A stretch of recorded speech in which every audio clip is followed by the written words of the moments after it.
मित्रांनो, आज आपण आपल्या पुस्तकातील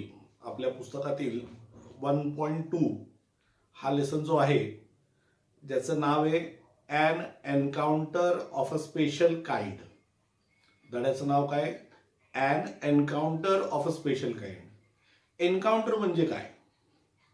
एन्काउंटर म्हणजे एखाद्या व्यक्तीने किंवा एखाद्या प्राण्याने कोणावर तरी केलेला अचानक हल्ला. तो हल्ला कुठल्या तरी स्वार्थापोटी असू शकतो, निस्वार्थीपोटी असू शकतो, परंतु त्याचं अर्थ आहे, आपल्याला फक्त अर्थ काय बघायचा आहे, तो म्हणजे एखादा अचानक केलेला हल्ला ज्याच्यामुळे एखाद्यावरती शारीरिक वेदना होऊ शकतात. ज्याला अशा प्रकारचे जे काही हल्ले केले जातात त्याला आपण म्हणतो एन्काउंटर. आता आजच्या आपल्या धड्याचं नाव आहे an encounter of a special kind. मित्रांनो, समाजामध्ये देवानी सृष्टी घडवली. सृष्टी घडवताना देवानी अनेक प्रकारचे जे काही प्राणी आहेत ते बनवलेले आहेत, ज्याच्यामध्ये मनुष्य प्राणी आणि बाकीचे प्राणी जे आपण पाहतो हे सगळे देवानी बनवलेले आहेत. ही सगळी देवनिर्मिती आहे. त्याच्यामध्ये प्रेम, जिव्हाळा, आपुलकी, स्नेह, ऋणानुबंध हे सगळे गोष्टी प्रत्येकाला दिलेल्या आहेत.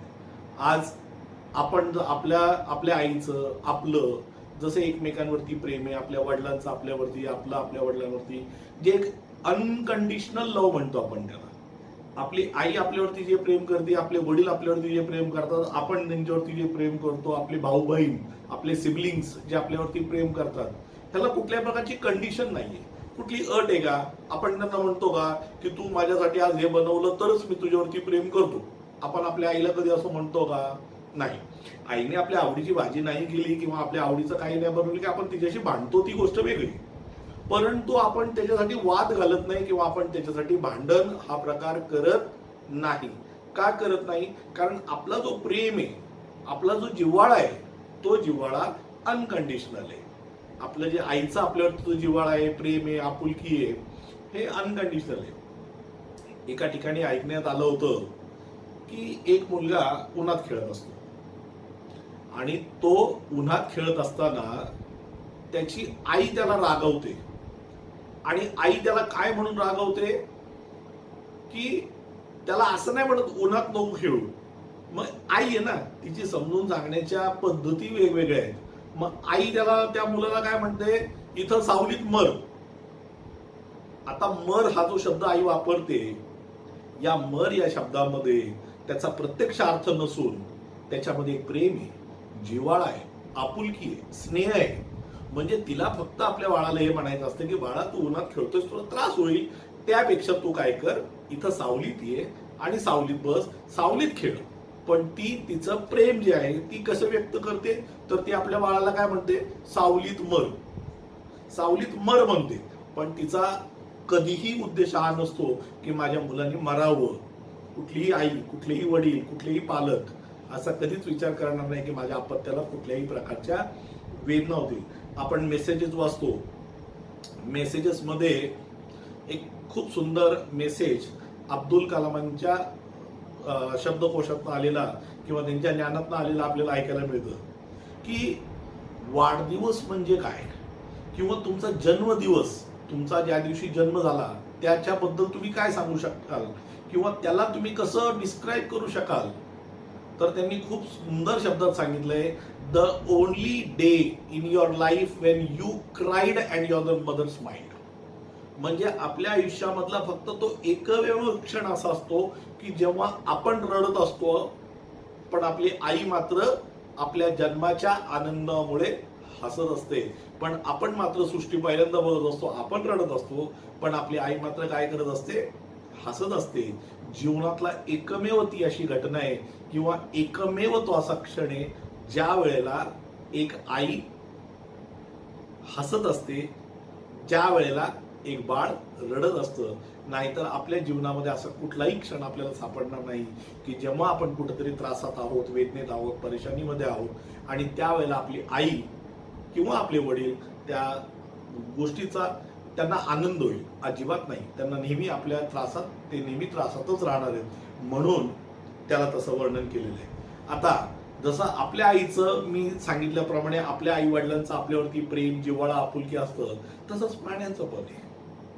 प्राणी सुद्धा आपल्या मुलांना किंवा त्यांचे जे काही अपत्य असतात, त्यांची जी काही पिल्लं असतात, त्यांना कसं जपतात याची अनेक उदाहरणं आपण आपल्या सृष्टीमध्ये रोजच्या जीवनात सुद्धा बघू शकतो.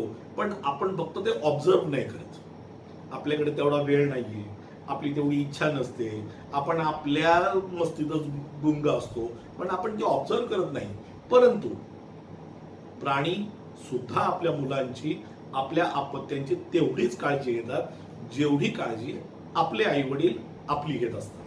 आता हा जो धडा आहे an encounter of a special kind, याच्यामध्ये थोडी प्राणीवृत्ती आणि प्राण्यांचे काही वर्णन या ठिकाणी या धड्यामध्ये केलेलं आहे. अतिशय सुंदर आणि तसं पाहायला गेलं तर अतिशय मार्मिक अशा प्रकारचा हा धडा आहे. तर आपण सुरुवात करूया. An encounter of a special kind 1.2 आणि त्याचा पेज नंबर आहे 8. तर अपेक्षा करतो, मागच्या कवितेत सुद्धा मी सांगितल्याप्रमाणे, की कविता किंवा धडा शिकवत असताना तुमच्यासमोर पुस्तक असणं गरजेचं आहे. पुस्तक जर तुमच्यासमोर असेल तर तुम्हाला वेगवेगळ्या प्रकारे त्याचे अर्थ समजून घेता येतील. फक्त ऐकून कधीही धडा किंवा कविता कळणार नाही. लक्ष द्या, पुस्तक हातात ठेवा आणि माझ्याबरोबर वाचन करा आणि धडा समजून घेण्याचा प्रयत्न करा. An encounter of a special kind. कवी जे लेखक जे आहेत या धड्याचे तपन मुखर्जी. लेखकाचं नाव काय आहे? तपन मुखर्जी. आणि तपन मुखर्जी अवघ्या 15 वर्षांची असताना ही घटना घडलेली आहे. ही सत्य घटना आहे, ही काल्पनिक नव्हे, ही सत्य घटना आहे. आणि तपन मुखर्जी ज्या वेळेला 15 वर्षांचे होते त्यावेळेला त्यांनी त्यांच्याबरोबर ही घटना घडलेली आहे. आज तपन मुखर्जींचं वय 70 वर्ष. जेव्हा हा धडा पुस्तकामध्ये छापला गेला किंवा त्यांनी याचं वर्णन केलं तेव्हा त्यांचं वय 70 वर्ष आहे. परंतु त्यांच्या आयुष्याच्या 15व्या वर्षी ही घटना घडली होती. ते काय म्हणतायत नीट समजून घ्या. तपन मुखर्जी म्हणतात, my father was a medical professional working for a private company in Raniganj in West Bengal. West बेंगालचा रानीगंज नावाचा जो परिसर आहे, त्या रानीगंज नावाच्या परिसरामध्ये एक मेडिकल प्रोफेशनल म्हणजे एक औषधी शास्त्राशी संबंधित असलेल्या एका कंपनीमध्ये ते कामाला होते. He was medical professional working for a private company. सरकारी कर्मचारी नव्हते, प्रायव्हेट कर्मचारी होते. आणि परिसराचं नाव आपण आधीच पाहिलेलं आहे, रानीगंज. कुठल्या एरियामध्ये होते ते? रानीगंजमध्ये, waste बेंगालच्या. The officers of the company were housed in individual bungalows inside a large campus. या वाक्यामध्ये एक खूप सुंदर शब्द वापरला गेलाय. The officers of the company were housed. House हा शब्द जो आपण नेहमी पाहतो हे घर म्हणून पाहतो. घर काय झालं? नाऊन झालं. या ठिकाणी त्याला त्यांनी डी लावून म्हणजे त्याचा भूतकाळ करून त्यांनी त्याला क्रियापद बनवलंय. म्हणजे काय म्हणले? The officers of the company were housed in individual bungalows. प्रत्येकाचा व्यक्तिगत बंगला. म्हणजे अपार्टमेंट जसं आपण बिल्डिंग पाहतो, एका बिल्डिंगमध्ये 15 फ्लॅट, 16 फ्लॅट, 8 फ्लॅट, 10 फ्लॅट असतात, तसं नाही. प्रत्येकाचे सेपरेट बंगले, अतिशय सुंदर या प्रकारची रचना केलेले असे ते बंगले होते. Inside a large campus. त्या कंपनीचा स्वतःचा एक कॅम्पस होता. ज्या कंपनीमध्ये तपन मुखर्जींचे वडील कार्यरत होते, काम करत होते, त्यांचा स्वतःचा एक कंपाऊंड होता, त्यांची स्वतःची एक कॉलनी होती. जसं आपल्या इकडे HDFC कॉलनी आहे, HA कॉलनी आहे, इन्कम टॅक्स कॉलनी आहे, पोलीस लाईन आहे. म्हणजे त्या विशिष्ट व्यवसायामध्ये काम करणारी लोक त्या एका परिसरामध्ये राहतात. Large campus. Our house was in a corner of the campus. आता तपन मुखर्जींचं जे घर होतं हे कुठे होतं? तर कॅम्पसच्या एकदम कॉर्नरमध्ये, म्हणजे एकदम सुरुवातीला नव्हतं, एंडला होतं. In a corner of the campus the officers club was adjacent to the boundary wall of our garden. आता ऑफिसर क्लब जो होता, जसं आता नवीन सोसायटीजमध्ये आपण पाहतो की प्रत्येक ठिकाणी काय केलं असतं?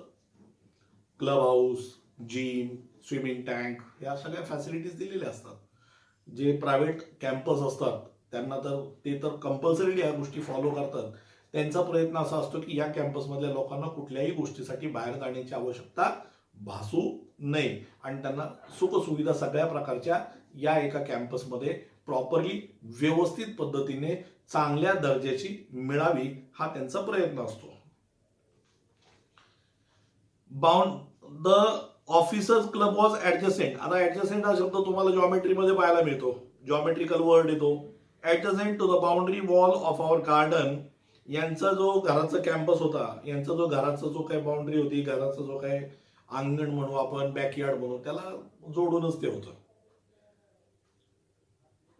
Boundary wall of our garden, the compound was luxurious with green grass, colorful flowers and a host of tall and majestic trees.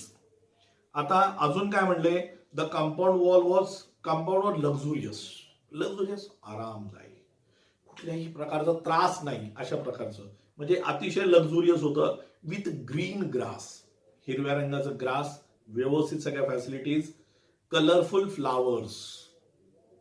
Flowers कसे होते, एकदम कलरफुल, मस्तपैकी रंगबिरंगी फुलं, आणि नक्कीच फुलं वगैरे असेल तर चांगल्या प्रकारचं वातावरण त्या ठिकाणी निर्मित होतो. And a host of tall and majestic trees. उंच झाड, मोठे झाड, दाट सावली, अतिशय सुंदर अशा प्रकारचं निसर्गरम्य असं ते वातावरण होतं. The seasoned vegetables in the kitchen garden of the household and the magnificent trees constantly attracted squirrels and many more species of birds. आता अर्थात झाडं आली की छोटे मोठे प्राणी येणारच. छोटे मोठे प्राणी म्हणजे खारुताई, हे ते सगळे. त्याच्यानंतर पक्षी. आता झाड आहेत, सुंदर सुंदर फळं आहेत, फुलं आहेत म्हणल्यावर पक्ष्यांना कोण रोखू शकणार आहे? बंधनं आपल्यासाठी आहे, पक्ष्यांसाठी नाही आहेत. पक्षी कुठेही जाऊ शकतात, कुठेही वावरू शकतात. आणि त्या ठिकाणी सुद्धा विविध प्रकारचे पक्षी जे होते ते काय करत होते, ये जा करत होते, किलबिलाट करत होते, चिवचिवाट करत होते. Squirrels and many species of birds, a group of langurs. आता लंगूर माकडच म्हणूयात आपण त्याला. And even made their den in the ashwattha tree nearby. म्हणजे भरपूरशा पक्ष्यांनी, भरपूरशा प्राण्यांनी तिकडच आपली आपली घरं बनवून घेतली. पक्ष्यांना काही घरं बनवायला काही त्रास नाहीये, त्यांना काही सातबारा करावा लागत नाही, का त्यांना कुठं गवंडी आणावं लागत नाही. ते स्वतः त्यांचे कारागीर असतात, ते स्वतः ते आर्किटेक्ट असतात, स्वतः ते सगळं काही मॅनेज करू शकतात. त्यांना काही प्रॉब्लेम नसतो. आपल्यालाच आर्किटेक्ट बघा, हे बघा, ते बघा, सगळं करावं लागतं. त्यांना त्या गोष्टीची गरज नसते. ते स्वतः त्यांची घरं बांधण्यामध्ये, स्वतः त्यांचं अन्नधान्य निवडण्यामध्ये, त्याचं ते क्रिएशन करण्यामध्ये ते स्वतः कुशल असतात. They had all become a part and parcel of our existence and daily life. आता या ठिकाणी फार छान एक इडियम वापरलेला आहे, तो म्हणजे a part and parcel of our existence of our life. आता पार्ट अँड पार्सल म्हणजे काय? एखादा आवाज, समजा तुमचं घर मंदिराच्या शेजारी आहे, तर रोज संध्याकाळी 8 वाजता आरती होणार. आरती सुरू झाली की त्या बेलचा आवाज येणार, आरतीचा आवाज आपल्या कानी पडणार. This is a part and parcel of our life. कारण ती न चुकता घडत असते. आपल्या घरापासून काही अंतरावरती जर एखादी कंपनी असेल, तिचा भोंगा असतो, तिचा तो सायरन असतो, तो वाजत असतो. आपल्या जीवनाचा तो काय झालेला असतो, एक अविभाज्य घटक. पार्ट अँड पार्सलला परफेक्ट शब्द मराठीमध्ये असा आहे, अविभाज्य घटक. म्हणजे तो तुमच्या जीवनाचाच एक भाग आहे. एखाद्या दिवशी तो आवाज नाही आला की आपल्याला करमणार नाही. कधी कधी आपल्या घरातला जो एखादा पंखा असतो, त्याचा खटखट खटखट खटखट खटखट रात्रभर आवाज येत असतो, आणि तो सुद्धा आपल्या जीवनाचा एक अविभाज्य घटक असू शकतो. जर पंखा बदलला किंवा नवीन आवाज आला तर आपल्याला चुकल्यासारखं वाटतं, अरे असं काय झालंय, आवाज काय येईना. आपणच काळजीत पडतो. नंतर आपल्याला आठवतं, अरे पंखा बदललाय, पंखा रिपेअर केलाय. पार्ट अँड पार्सल म्हणजे जीवनाचा एक अविभाज्य घटक बनणे. काही वर्षांपूर्वी पिंपरीमध्ये जी एच कंपनी आहे, निगडीवर पुण्याला जात असताना पिंपरी क्रॉस केली की नाकाला वास यायला लागायचा. That is a part of parcel. Part and parcel म्हणजे त्या भोवती राहणाऱ्या लोकांना तो दिवसभर वास यायचा. तो त्यांच्या जीवनाचा काय झाला, एक अविभाज्य घटक झाला. कारण त्यांना तो वास नेहमी येत असतो आणि त्यांना त्या वासाची काय झालेली असते, सवय झालेली असते. तर They had all become a part and parcel of our existence and daily life. A small incident on Saturday afternoon left a profound effect on me and unfolded before my eyes a whole new dimension of the wonders of God's creation. म्हणतात की a small incident, एक छोटीशी घटना घडली on Saturday afternoon, शनिवारी दुपारी, left a profound effect. Profound म्हणजे विलक्षण, खूप जास्त. इफेक्ट परिणाम, म्हणजे आपल्याला एखादी गोष्ट खूप एकदम अशी मनाला जाऊन भिडते, त्याला आपण म्हणतो एखाद्या गोष्टीचा प्रोफाऊंड इफेक्ट होणे. On me and unfolded before my eyes a whole new dimension of the wonders of God creation. म्हणजे देवानी ही जी काही सृष्टी घडवलेली आहे, हे जो काही निसर्ग घडवलेला आहे, त्याच्यामध्ये जसं आपण पूर्वी चर्चा केली, प्रेम, जिव्हाळा, आपुलकी भरलेलं आहे. हे निसर्ग आहे, झाड आहे, झुडपं आहे, प्राणी आहे, सगळे या सगळ्या गोष्टींमध्ये देवानी जी विलक्षण गोष्ट घडवलेली आहे, त्याची एक वेगळीच अनुभूती, एक वेगळाच अनुभव मला त्यावेळेला आला. असं लेखकाला म्हणायचे, a whole new dimension to the wonders of God's creation. Creation म्हणजे काय? निर्मिती. देवानी जे क्रिएट केलेलं आहे, क्रिएटचं नाव नाही क्रिएशन, म्हणे की ते जे क्रिएशन केलेलं आहे ते मला त्या दिवशी अनुभवायला मिळालं. It was a few days into the Puja vacation. आता वेस्ट बेंगाल आहे, त्या ठिकाणी दुर्गा पूजा वगैरे केली जाते. त्यांना दुर्गा पूजेच्या सुट्ट्या असतात. दुर्गा पूजा ती लोक सेलिब्रेट करतात. जसं वेगवेगळ्या परिसरामध्ये वेगवेगळ्या गोष्टी असतात, त्यांना त्या त्या पद्धतीच्या सुट्ट्या दिल्या जातात. जसं क्रिसमसच्या हॉलिडेज आपण सगळीकडे देतो, तसं दिवाळीच्या सुट्ट्या आपल्याला मिळतात. या common festival all over India celebrate करणार आहे. पण काही फेस्टिवल्स, काही सण असे आहेत की त्या व्यक्तिगत परिसरामध्येच साजरे केले जातात. मग त्यावेळेला त्याच्या सुट्ट्या मात्र त्या त्या परिसरामध्ये दिल्या जातात. मध्यंतरी माझे काही नातेवाईक दिल्लीवरनं आलेले होते. संपूर्ण हिवाळा निघून गेला, थंडीचे दिवस निघून गेले. मी एकदा त्यांच्या घरी गेलो, म्हणे मामा इथं विंटर वेकेशन्स नाही मिळाले आम्हाला. म्हटलं विंटर वेकेशन हा काय प्रकार असतो? तर म्हणे ते हरियाणावरून आलेले होते, दिल्ली, हरियाणा, उत्तर भारतातून. ते म्हणले की आमच्या इथं विंटर वेकेशन्स असतात, समर वेकेशन कमी असतात, परत त्यांना विंटर वेकेशन असतात. का? तर त्या ठिकाणी टेम्परेचर फार 1, 2, 3 वरती सुद्धा जातं. फार 15-15 दिवस सूर्यदेवतेचे दर्शन सुद्धा होत नाही. मग त्यांना त्यावेळेला विंटर वेकेशन दिले जातात. मग आपल्याकडे तसला काही प्रकार नाही, त्यांना विंटर.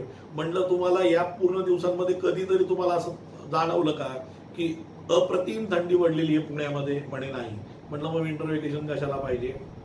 त्यांनाही पटलं की तेवढी थंडीच नाहीये, तर मग विंटर वेकेशनची गरज काय? त्यांच्या परिसरामध्ये प्रचंड थंडी पडते, धुकं पडतं, त्यांना त्यांच्या घराबाहेर निघता येत नाही, आणि म्हणून त्यांना त्या सुट्ट्या दिल्या जातात. Puja vacation, just like for any other child, the holidays provided an opportunity for me to become engrossed in various magazines. आता पूर्वीच्या काळांमध्ये सुट्ट्यांमध्ये मुलं मॅगझिन वाचायची, काही आउटडोर गेम्स खेळायचे. आता आउटडोर गेम्सही कमी व्हायला लागलेत, मॅगझिन वगैरे वाचणं तर लांब राहिलं, आता मोबाईलमध्ये खेळलं जातं. मॅगझिन सुद्धा वाचायचं तर मोबाईलमध्येच वाचलं जातं. Advance generation, digital generation. आज आपण सुद्धा काय करतोय? डिजिटल लेक्चर घेतोय.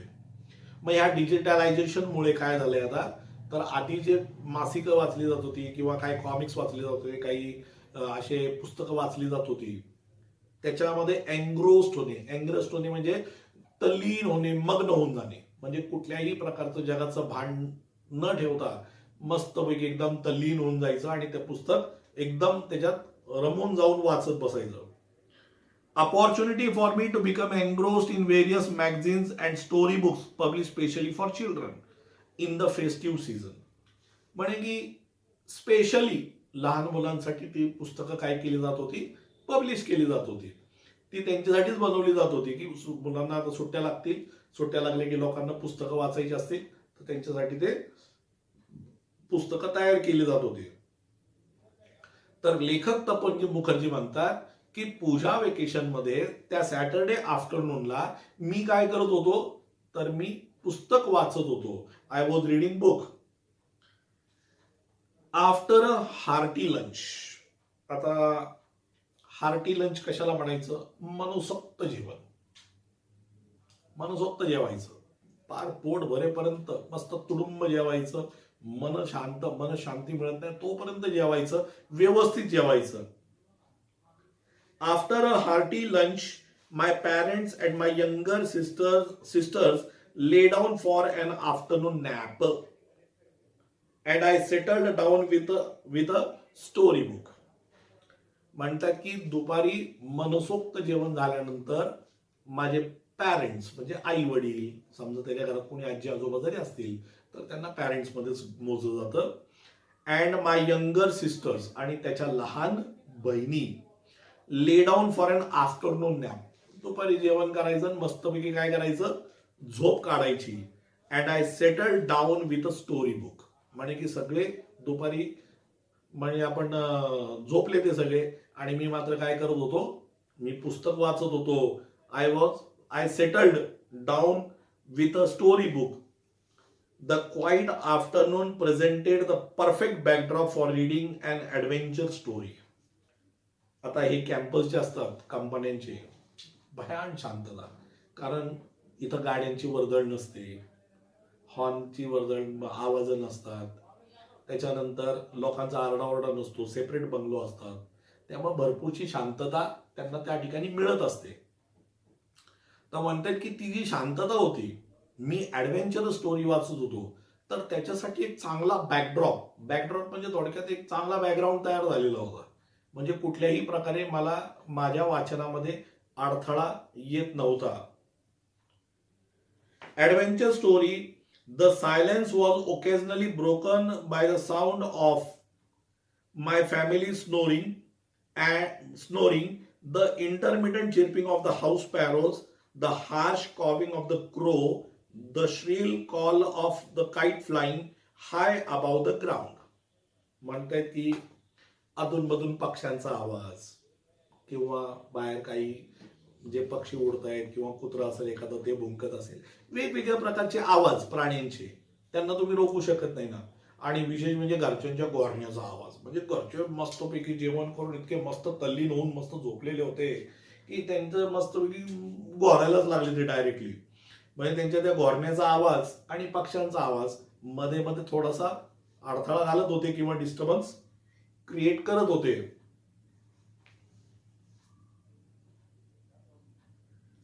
Minutes ticked by. वेळ चालला होता, मी वाचत होतो, वेळ निघत चालला होता. I became deeply absorbed in the book. वरती एक शब्द गेलाय बघा, एन्ग्रोस्ड, आणि खाली एक शब्द आलाय ॲब्झॉर्ब्ड. दोन्ही शब्दांचा एकूण अर्थ एकच. ॲब्झॉर्ब होणे म्हणजे सुद्धा एकदम पूर्णपणे त्याच्यामध्ये सामावून जाणे, आणि एन्ग्रोस्ड होणे म्हणजे सुद्धा तल्लीन होऊन त्याच्यामध्ये सामावून जाणे. दोन्ही शब्दांचे अर्थ कसे आहेत, सिमिलर आहेत. म्हणजे I became deeply absorbed in the book. मी पूर्णपणे त्या बुकमध्ये काय झालो, ॲब्झॉर्ब झालो, म्हणजे मला दुसरं काही सुचत नव्हतं. Suddenly I heard a group of street dogs barking furiously in the distance. म्हणजे अचानक मला काही कुत्र्यांच्या भुंकण्याचा आवाज आला, पण त्यांच्या त्या भुंकण्यामध्ये कुठेतरी एक फ्युरियोसिटी होती. ते असं वाटत होतं की ते कुत्रे जे आहेत ते काय झालेले आहेत, कुठेतरी घाबरलेले आहेत किंवा रागावलेले आहेत, असं त्यांच्या त्या भीतीमध्ये, त्यांच्या त्या आवाजामध्ये, त्यांच्या त्या भुंकण्यामध्ये ते लपलेलं होतं. म्हणजे कुत्री जी नॉर्मली भुंकतात तसं नव्हतं. I chose to ignore the commotion, thinking that the pack of dogs might have cornered the hapless pig. म्हणतात की ते कुत्रे भुंकत होते आणि त्या कुत्र्यांच्या भुंकण्याचा आवाज होता, त्या कुत्र्याच्या भुंकण्याचा आवाज होता, मी काय केलं, मी त्या आवाजाकडे दुर्लक्ष करण्याचा निर्णय घेतला. आणि का दुर्लक्ष करण्याचा निर्णय घेतला, तर मी असा विचार केला की कदाचित एखादा प्राणी, आता तिथं पिग म्हणले, पिग म्हणजे काय, डुक्कर, म्हणे एखादा प्राणी त्या दुसऱ्या इकडून कुठून तरी आला असेल, आणि तुम्हाला तर माहिती आहे की असं दुसरं कुठला प्राणी आहे त्यांच्या परिसरात आला की कुत्री काय करतात, भुंकायला लागतात, आपल्या मागे सुद्धा भुंकतात, ते आपल्याला तरी पुढं सोडतात, मग ते भुंकायला सुरुवात करतात. तर मला असं वाटलं की ते कुत्रे काय करतायत, तर त्या ठिकाणी त्या डुकराला आता पिग हा शब्द थोडासा, जसा आपण डुक्कर म्हणतो, तो थोडासा घाणेरडा शब्द वाटतो. डुकराला मराठी शब्द, समानार्थी शब्द काय माहितीये? वराह. काय म्हणतात त्याला? वराह. तसंच पिग हा सुद्धा थोडासा डर्टीबट वाटतो, तर त्याला इंग्लिशमध्ये दुसरा शब्द आहे स्वाईन. काय शब्द आहे? स्वाईन. स्वाईन ही इंग्लिशमध्ये शिवी आहे. लोक एकमेकांना स्वाईन म्हणतात. का? त्याला म्हणायचं असं, ए डुकरा गबस. ते डुकरा म्हणायला वाईट वाटतं म्हणून वराह म्हणतात. तसं इंग्लिशमध्ये पिग म्हणायला वाईट वाटतं म्हणून स्वाईन म्हणतात लोक एकमेकांना. Hapless pig, but soon the barking became louder and more aggressive. पण लवकरच ते जे भुंकणं होतं त्यांचं, ते अजून मोठ्याने वाढलं. म्हणजे ते कमी होत नव्हतं, वाढत होतं. मोर became louder and more aggressive, and the alarmed cawing of the flock of crows added to the cacophony. I also heard the disturbance approaching closer. आता म्हणतात की काय झालं, फक्त कुत्रीच नाही, पक्षी ओरडायला लागले. म्हणजे कुत्र्यांच्या ओरडण्याचा आवाज, त्याच्याबरोबर पक्ष्यांचा आवाज, आणि तो माझ्या घराच्या अगदी जवळ जवळ जवळ जवळ येतोय असं मला जाणवायला लागलं. त्यामुळे मी जरा काळजीत पडलो. मी जरा म्हटलं नक्की काय झालं असेल. आता म्हणतायत इथे खूप सुंदर अजून एक फ्रेज वापरलेली आहे बघा. Approaching closer, curiosity got the better of me. Curiosity got better of me म्हणजे काय? क्युरिओसिटी, जिज्ञासा जी होती ती वाढत चालली होती. ती माझ्यावरती जास्त प्रभावी ठरली. म्हणजे मी असं ठरवलं की त्याच्याकडे दुर्लक्ष करायचं, आपलं पुस्तक वाचन, जे काही मी ॲडव्हेंचर स्टोरी वाचत होतो ती मी वाचायचं काम माझं काय ठेवायचं, चालू ठेवायचं असं मी ठरवलं होतं. पण ते चालू ठेवत असताना माझी जी जिज्ञासा होती की हे कुत्री नेमकी का भुंकतायत, हे कावळे किंवा बाकीचे पक्षी का ओरडतायत, ह्या सगळ्यांची जी जिज्ञासा होती ही माझ्यावरती जास्त प्रभावी ठरले. आणि मग मी असं ठरवलं की आपण बाहेर जाऊन बघितलं पाहिजे की नक्की काय चाललंय. Leaving the book aside, I rushed to the veranda to see what was going on. म्हणे की मी पुस्तक बाजूला ठेवलं आणि वरांड्यात नक्की काय चाललंय ते बघायला मी गेलो. वरांडा अर्थात शब्द मराठीचा आहे, तो काही इंग्रजी शब्द नाही. I glanced toward the roof of the clubhouse and saw something horrible. म्हणे की मी काय केलं, क्लब हाऊस कडे एक नजर टाकली. ग्लान्स करणे म्हणजे नजर टाकणे. मी काय केलं तर क्लब हाऊस कडे एक नजर टाकली अँड सॉ समथिंग हॉरिबल. आणि अतिशय भयानक काहीतरी मला बघायला मिळालं. मी स्वतः आश्चर्यचकित झालो, स्वतः एकदम दचकलो की नक्की हा काय प्रकार आहे. A big male langur, apparently the leader of its group, was holding a baby langur in his hands and mercilessly beating it all over with a definite intent to kill. म्हणे की एक मोठा लंगूर, एक मोठा माकड, तो काय करतो, त्यांनी एक छोटं माकड धरलेलं होतं, मेल लंगूर पकडलेला होता आणि त्याला तो चावत होता. बीट करणे म्हणजे चावणे. बाईटला ज्यावेळेला आपण ING लावतो, BITE बाईट, त्यातला ई का जातो आणि त्याला ING लागतो. आणि वॉज बीटिंग मर्सिलेसली, खूप. आता हे मर्सिलेसली काय ऍडवर्ब आहे. म्हणे की अतिशय निर्घृणपणे, म्हणजे एकदम अशी दया व्या काय नाहीच त्याच्यामध्ये. Was beating it mercilessly all with definite intent to kill. आणि त्याचा एकच इंटेन्शन म्हणजे उद्देश, इंटेंट टू किल, त्याचं एकच उद्दिष्ट होतं की या पक्षाला मला काय करायचंय, मारायचंय, मला याला काय करायचंय, किल करायचंय. Apparently the leader of its group was holding a baby langur in his hands and mercilessly beating it all over with a definite intent to kill. The helpless mother of the baby and the other lesser member of the langur group were scattered on the roof of the building nearby watching the baby being killed. आता तो जो लंगूर त्यांनी पकडलेला होता, त्याची आई आणि बाकीचे जे काही लंगूर होते आणि बाकीचे काही प्राणी होते सगळे इकडे तिकडे स्कॅटर झालेले होते. स्कॅटर होणे म्हणजे विखुरणे. एका ठिकाणी नव्हते, सगळे इकडे तिकडे सगळे विखुरलेले होते आणि सगळ्यांची नजर मात्र तिथंच होती. सगळे बघत होते की हा कसा मारतोय त्याला, हा का मारतोय, कसा मारतोय हे बघत होते. वॉचिंग द बेबी बीइंग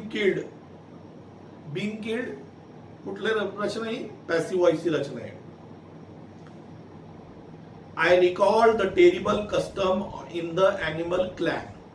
म्हणजे मला त्यावेळेला, आता तपन मुखर्जींना त्यावेळेला एक परंपरा एक आठवली. काय की जो मोठा माकड असतो, मेल लंगूर असतो मोठा, जो त्यांचा प्रमुख असतो, तो त्यांच्या ग्रुपमध्ये कुठल्याही नर माकडाला मोठा होऊन देत नाही, कारण त्याचं मग वर्चस्व कमी होईल, तो त्याला मारून टाकतो. According to which dominant male usually does not allow another male baby और adult to survive within its group. तो त्याला जगू देत नाही. सर्वाइव्ह करणे म्हणजे काय करणे, जगणे, जिवंत राहणे. तो जगू देत नाही, तो त्याला काय करून टाकतो, मारून टाकतो. Without losing any time I gathered a stout stick. म्हणे की कुठल्याही प्रकारे वेळ वाया न घालवता मी काय केलं, एक मजबूत, स्टाउट म्हणजे असं मजबूत लाकूड, एकदम त्यांनी मजबूत लाकूड घेतलं. In one hand and hurled a piece of stone at the marauding langur. म्हणे की यांनी काय केलं, तो जो काय मोठा माकड होता त्याच्या दिशेने त्यांनी काय केलं तर लाकूड फेकलं, हे दगड फेकली.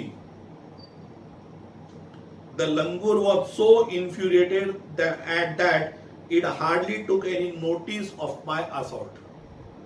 म्हणे की तो माकड इतका त्याला मारण्यामध्ये याच्यामध्ये मग्न झालेला होता की त्यांनी मी जो हल्ला केलाय असॉल्ट, आधी आपण एन्काउंटर पाहिला हल्ला म्हणून, आता इथं असॉल्ट म्हणजे सुद्धा काय आलं, हल्ला आला. समानार्थी शब्द बघा किती मिळत आहेत. तर त्यांनी माझ्या त्या असॉल्ट कडे लक्ष सुद्धा दिलं नाही. He didn't notice at my assault. He did not hurt a piece of stone at the marauding langur. The langur was so infuriated that it hardly took any notice of my assault. But then I started throwing more stones. मग मात्र हा थांबला नाही. त्यांनी पटा पटा पटा पटा त्या दिशेने दगड मारायला सुरुवात केली. The dog on their part raised their pitch of cry. म्हणतात की मी इथून दगड मारायला सुरुवात केली आणि तिथून कुत्र्यांनी त्यांच्या भुंकण्याचा जो काही आवाज होता तो आणखीन आणखीन आणखीन आणखीन काय केला, त्यांनी वाढवला. The changed circumstances and the sudden unexpected attack from unknown quarters forced the langur to drop the baby from sloping roof over the veranda. म्हणे की माझा हल्ला, कुत्र्यांचा आवाज, बाकी प्राण्यांचा आवाज, हे सगळं पाहून त्याला काय करावं लागलं, त्याला त्या माकडाला सोडावं लागलं. The baby was listless and appeared to be dead. आता जेव्हा ते माकड खाली आलं, मी ते पाहिलं, इट वॉज लिस्टलेस. म्हणजे कुठल्याही प्रकारची त्या पक्षामध्ये त्या माकडामध्ये ताकद राहिलेली नव्हती. इट वॉज लिस्टलेस म्हणजे असं वाटत होतं की जणू काय हा मेलेला आहे. And appeared to be dead, असं वाटत होतं जणू काय तो मेलेला आहे. As its body started to slide down, the excitement of the pack of dogs grew manifold at the prospect of a good kill and meal. आता प्रत्येक जण आपली भाकरी शेकायला बघत होतं. कुत्रे एवढ्या वेळ असं वाटत होतं आपल्याला की ते त्या माकडाच्या काळजीने ओरडत आहेत. पण आता मात्र जेव्हा ते माकड खाली येत होतं, तर खाली येत असताना आता मात्र कुत्र्यांची नियत बदलली आणि आता मात्र हे काय करत होते, तर आता हे त्याला पकडण्याचा प्रयत्न करत होते. आणि त्यांचा प्रयत्न काय होता की आपण जर त्या माकडाला पकडण्यामध्ये यशस्वी झालो तर आपण त्याला मारून मस्त पैकी आजचं जेवण, मस्त पार्टी होईल आज, असं त्यांचं प्लॅनिंग होतं. Prospect of a good kill and meal, keeping the dogs at bay with the stick, I managed to catch hold of the baby langur's tail just as it tipped over the edge of the tiled roof. म्हणे की मी माझ्या काठीच्या साह्याने कुत्र्यांना साईडला ठेवलं, ते माकडेला खाली आलं, त्याची मी शेपटी धरली आणि ती शेपटी धरून Language tail just as it tipped over the edge of the tired rope, the baby appeared inert and lifeless. माकड जेव्हा खाली आलं तर खरोखर ते माकड कसं वाटत होतं? लाईफलेस वाटत होतं. कुठल्याही प्रकारचा जीव त्याच्यात नाही किंवा तो माकड मेलेला आहे असंच वाटत होतं. It was indeed a male baby. आणि खरोखर जेव्हा ते पाहिलं तर लक्षात आलं की हे माकड नर माकड आहे. By this time my parents and sisters had come out on the veranda and were witnessing my rescue operation. पण ही माझे आई वडील तेवढ्या वेळात तिथं आले आणि तिथं येऊन माझं जे काही रेस्क्यू ऑपरेशन होतं ते पाहत होते.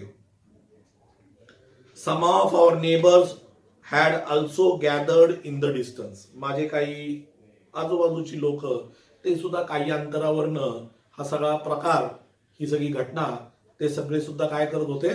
बघत होते. I took the baby Langu to our backyard and gently laid him on the floor inside the poultry coop. म्हणे की मी काय केलं, आमच्या घरातला जो काही माकडांचं पक्ष्यांसाठी आम्ही बनवलेलं जे काही त्यांना ठेवण्यासाठी बनवलेलं होतं तिथं मी त्या माकडाला घेऊन गेलो आणि तिकडे घेऊन जाऊन मी त्याला तिथं ठेवलं. His body was full of deep bite marks and scratch. म्हणे की त्या माकडाच्या शरीरावरती भरपूरशा अशी जखमा होते आणि स्क्रॅच म्हणजे असे ओरबाडतो ना आपण त्याला स्क्रॅच म्हणतो. आपण काय म्हणतो? स्क्रॅच, ओरबाडणे. Bite marks, deep bite marks म्हणजे ते चावलेलं पण होतं ना, असं नुसतं चावलेलं नव्हतं तर फार मोठ्या मोठ्या जखमा झालेल्या होत्या. Blood was oozing from some of the wounds. आणि काही जखमांमधनं काय होत होतं? रक्त वाहत होतं. The baby remained motionless. ते जे माकड होतं ते मोशनलेस होतं. कुठल्याही प्रकारची हालचाल त्याच्यामध्ये दिसून येत नव्हती. It was motionless. My father provided first aid to clean the wounds and stop the bleeding. माझे वडील सुद्धा त्यावेळेला मग माझ्या त्या कार्यामध्ये मला मदत करू लागले. त्यांनी काय केलं तर ते फर्स्ट एड बॉक्स घेऊन आले. म्हणजे ती जखम वगैरे व्यवस्थित धुवून मला डेटॉल वगैरे ती डिसइन्फेक्शन करून रक्त थांबवण्यासाठी मदत होईल. आता वरती एक शब्द गेला बघा, ओझिंग. इथं शब्द आला काय? ब्लिडिंग. ब्लिडिंग आणि ओझिंग सुद्धा दोन्ही शब्द काय आहेत? समानार्थी शब्द आहेत. I was relieved to find out that the body was breathing. माकड ब्रीथ करत होता. ब्रीथ करणे, श्वासोश्वास करणे. Even though his breaths were shallow. त्याचे जे काही श्वास होते ते थोडेसे कमी होते. म्हणजे थोडे थोडे श्वास घेत होता पण जिवंत होता. श्वसन क्रिया काय होती? चालू होती. इंग्लिशमध्ये एक म्हण आहे, शॅलो शब्दावरनं सांगतो. कधी कधी आपल्याला एक्सपान्शन ऑफ आयडियामध्ये विचारतात. त्याला म्हणतात shallow water makes much noise. Shallow water makes much noise म्हणजे मराठीमध्ये या म्हणीला म्हणतो आपण उथळ पाण्याला खळखळाट फार. काय म्हणतो आपण मराठीमध्ये त्याला? उथळ पाण्याला खळखळाट फार. तसं शॅलो म्हणजे कमी. शॅलो म्हणजे काय असतं? कमी. Splashes of cold water made the baby स्टर अँड आफ्टर अ फ्यू शेकी अटेम्प्ट्स ही सॅट. म्हणे की ज्या वेळेला त्याच्यावरती थोडंसं पाणी शिंपडलं गेलं तर ते थोडंसं असं त्याच्यात जीव आल्यासारखं, त्राण आल्यासारखं वाटलं. एखादा माणूस बेशुद्ध पडल्यावर किंवा त्याला फीट आल्यानंतर नाही का आपण त्याच्यावर पाणी मारतो, त्याला असं त्याला जिवंत करण्याचा किंवा त्याला शुद्धीवर आणण्याचा प्रयत्न करतो, त्या पद्धतीने. He was in state of shock and started trembling like a leaf in the wind. म्हणजे की त्यावेळेला त्याची अवस्था काय होती? किंवा ट्रेम्बलिंग, थरथर थरथर थरथर थरथर करत होता. का तर तो प्रचंड घाबरलेला होता. His two little twinkling eyes welled up with tears and he started to sob with a muffled cry. म्हणे की तो जो माकड होता तो काय करतो? सॉबिंग करत होता. सॉबिंग म्हणजे हुंदके देऊन देऊन रडणे. हुंदके देणे माहिती ना? तो हुंदके देऊन देऊन रडणे त्याला आपण म्हणतो muffled सॉब्स with a muffled cry. म्हणजे तो त्याचे रडणं आवरण्याचा पण प्रयत्न करत होता आणि मात्र रडत सुद्धा होता. Just like a human child would after experiencing trauma. म्हणजे की एखादा लहान मुलगा खूप घाबरल्यानंतर जेव्हा जसा रडतो किंवा त्याचे एक्सप्रेशन असतात, त्याच्या भावना असतात, त्या पद्धतीने त्या माकडाच्या सुद्धा त्यावेळेला तीच अवस्था दिसून येत होती. I offered him a peeled banana which he accepted with his unsteady hand and began taking hesitant bites. म्हणे की त्यांनी काय केलं, मी त्याला एक केळी घेतली, सोललं आणि त्याला खायला दिलं. त्याने ते स्वीकारलं, त्याने ते घेतलं आणि मात्र तो म्हणजे तो पण असा थरथरत्या हाताने घेतलं आणि नंतर त्याने ते खायला सुरुवात केली. My attention was fixed on the revival of the baby langur. माझं सगळं लक्ष त्या माकडाला जिवंत करण्यामध्ये, तो कसा व्यवस्थित होईल याच्या प्रयत्नामध्ये माझं सगळं लक्ष लागलेलं होतं. Suddenly I had an uncanny feeling of being watched. अचानक मला असं वाटलं की कोणीतरी माझ्याकडे पाहतंय, कोणाचं तरी माझ्याकडे लक्ष आहे आणि असं कटाक्ष नजरेने अगदी नाही का असं फार काळजीपूर्वक माझ्याकडे पाहतंय असं मला वाटलं. I turned away from the coop and looked up. मी त्या कूप पासून आलो आणि असं वरती पाहिलं. There sat the mother langur on our kitchen roof. आमच्या किचनच्या रूफ वरती त्या माकडाची आई बसलेली होती. Watching every move I made. मी काय काय करतोय ती सगळं नीट पाहत होती. She simply sat there quietly as if convinced that no harm was being done to her child. म्हणजे की मी काय काय करतो ती सगळी पाहत होती आणि एक मात्र गोष्ट होती, तिला हे व्यवस्थित पटलेलं होतं की मी जे काय करत होतो हे त्या माकडासाठीच करत होतो आणि त्याच्यासाठी चांगलंच करत होतो हे तिला पटलेलं होतं. तिला लक्षात आलं होतं की ही व्यक्ती माझ्या बाळाला कुठल्याही प्रकारचा त्रास देत नाही. Meanwhile, the baby sensed the presence of his mother and started to sob and cry a little louder. आपल्या घरच्यांना पाळल्यानंतर किंवा आई वडील यांना पाहिल्यानंतर आपलं भावना जास्त आपण भावूक होऊन जातो आणि त्या तशीच अवस्था झाली. त्या माकडांनी ज्यावेळेला पाहिलं की माझी आई माझ्याकडे पाहते किंवा माझी आई इथं आहे, त्यांनी मग मात्र मोठ्याने रडायला सुरुवात केली. थोडासा तो रडू लागला, भाऊक झाला. I retreated from the door of the coupe to allow the mother to access her baby. म्हणे की तपन मुखर्जी म्हणतायत की जेव्हा मला लक्षात आलं की या दोघांनी एकमेकांना पाहिलेलं आणि त्या दोघं एकमेकांना अटॅच झालेले आहेत, त्यावेळेला मी थोडासा मागे सरकलो जेणेकरून त्या माकडाने खाली यावं आणि त्याला त्या दोघांमध्ये काय असेल तर त्यांच्या संभाषण व्हावं. Immediately the mother descended on the floor of the coop and picked up the baby in her arms. ते तिकडं आलं. डिसेंडेड, डिसेंड म्हणजे खाली येणे. जॉमेट्रीमध्ये हा सुद्धा शब्द तुम्हाला पाहायला मिळतो. डिसेंड म्हणजे डिसेंडिंग ऑर्डर, खाली येणे. खाली आले ते आई खाली आली off the coop and picked up the baby in her arms आणि तिने त्याला कवटाळलं. She gave the baby a thorough body inspection to check his injuries and then cuddled him tightly in her bosom. तिने व्यवस्थित त्याच्या जखमा वगैरे पाहिल्या आणि नंतर तिला असं आपल्या कुशीत घेतलं, त्याला मिठी मारली. बुझम, बुझम म्हणजे अतिशय असं छातीला लावणे किंवा उराशी घेणे. आपण आपले जे जिवलग मित्र मैत्रिणी असतात त्यांना आपण म्हणतो माय बेस्ट फ्रेंड. त्याला इंग्लिशमध्ये दुसरा शब्द आहे फास्ट फ्रेंड. त्याला शब्द आहे क्लोज फ्रेंड आणि त्याला हा नवीन शब्द तुम्हाला सांगतो तो म्हणजे माय बुझम फ्रेंड. काय म्हणतात त्याला? माय बुझम फ्रेंड. बुझम फ्रेंड म्हणजे सुद्धा जिवलग मित्र किंवा जिवलग मैत्रीण. आजकालची लोक जिवलग मित्र, फास्ट फ्रेंड, बेस्ट फ्रेंड असले शब्द वापरत नाही. आजकाल नवीन शब्द अस्तित्वात आला, बेस्टी. आजकाल बेस्टी म्हणतात. बेस्ट फ्रेंड म्हणे सुद्धा त्यांना ती तेवढा वेळ नाही त्यांच्याकडे, म्हणून ते काय म्हणतात आजकाल बेस्टी म्हणतात. The baby found great solace in her caring arms. आता शेवटी आईची खुशी येते. आईच्या खुशीत जेवढं समाधान, जेवढं सुख, आनंद, प्रेम, जिव्हाळा, आपुलकी मिळेल तेवढा बाकी कुठेही आपल्याला मिळणं शक्य नाही. त्या पक्षाला सुद्धा तोच अनुभव, त्या माकडाला सुद्धा तोच अनुभव आला.